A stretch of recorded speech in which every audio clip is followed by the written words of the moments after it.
Walking is one of the most common activities that we do as humans. So when there's a problem with it, it's very noticeable. But fortunately, there are some really easy ways that you can improve your walking almost instantaneously. Hi, I'm Dr. Dave Candy, and in this video, I'm going to explain 3 simple tips you can use to improve your walking almost immediately, and it doesn't even require you taking extra time out of your day to do exercises. Even if you're a really sedentary person and you only walk, say, 1,000 steps per day, well, if you multiply that over the course of a year, that's 365,000 steps per year. And if you're hitting your 10,000 step per day goal, that's 3.65 million steps per year. Now, if you round that to 2 to 3 million steps per year and multiply over the course of 50 years, that's 100 million to 150 million steps. And that's a lot of time to practice either good walking habits or bad walking habits. So you can get a lot of practice in improving your walking just by practicing good walking habits more regularly. That's also the reason why people over the age of 50 have little nagging problems that start to come up seemingly without reason. It's not one thing or one injury that happens, and it's not even that you changed anything. It's small little things adding up over the course of 100 million to 150 million steps. And so those little problems add up into a really big problem, whether that be back pain or hip pain or knee pain or foot pain. But fortunately, by changing those small little habits, you can reverse the process and be able to walk more easily with less pain. So what are the 3 simple tips that you can make to your walking to be able to walk easier with less pain? Well, the first tip is just leaning forward more when you're walking. If you remember Newton's first law of motion, it says an object in motion will stay in motion and an object at rest will stay at rest. So when you're standing, you've got your body weight aligned over top of your feet. But in order to go in a forward direction, you have to get your momentum going forwards. And then to continue walking, you have to keep that momentum going forwards. Now, if you're walking too upright with your foot out in front of you, you're basically doing serial standing. And you're having to overcome that inertia every time you take a step. So you never really get that forward momentum going, and that's really energy inefficient.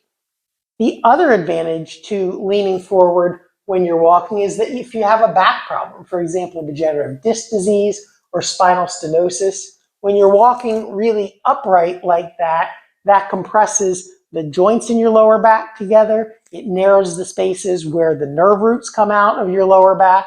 And so that can increase your back pain or even cause pain to go down your leg when you're walking.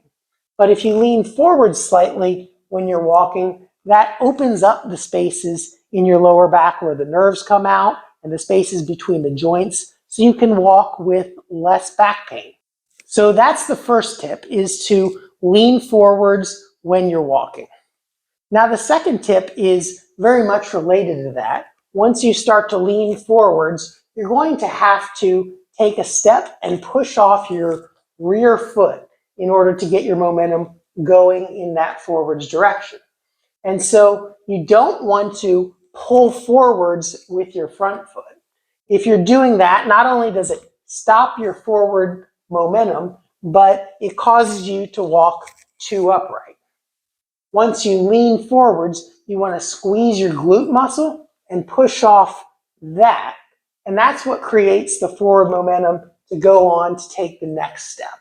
So every time you go to take a step, your momentum's going forwards and you're using your glute followed by your calf to push yourself forward.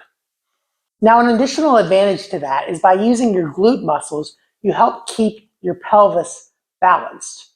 Your gluteus maximus, or your butt muscle, is the muscle that produces hip extension that helps propel you forwards. But when you activate your glutes, you also activate the muscles that help keep you balanced and don't let your pelvis drop out to the side.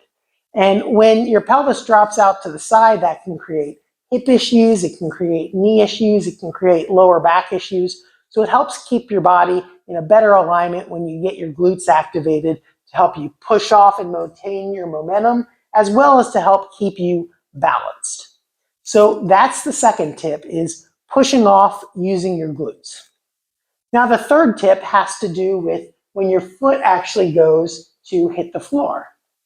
When you hit with your heel, as I mentioned before, that slows down your momentum. It's literally like stepping on the brakes. So instead of keeping that nice forward momentum going and walking effortlessly, you have to continuously overcome that inertia that's created by your heel hitting the ground. And so instead of hitting with a heel strike, you want to actually hit and land on your midfoot. Now, if you're following the first two tips by leaning forward and pushing off your glutes, you're almost naturally going to land on your midfoot with your body centered over top of your foot. And then you just push off your glutes and you keep that momentum going so it rolls through effortlessly, leaning forward, pushing off the glutes, and landing on the midfoot. An additional advantage of landing on your midfoot is that it helps absorb shock better. The arch of your foot is made to be a natural shock absorber. And actually, you don't just have one arch in your foot, you have three arches. One along the inner edge of your foot, one along the outer edge of your foot, and then one that goes over top of your foot.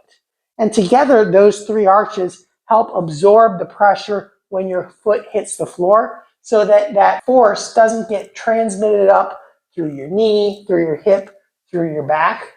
Conversely, when you hit with your heel flat on the floor, that transmits all that force up, and it can create problems in wherever the weakest link in the chain may be, whether that be your knee, hip, or your back.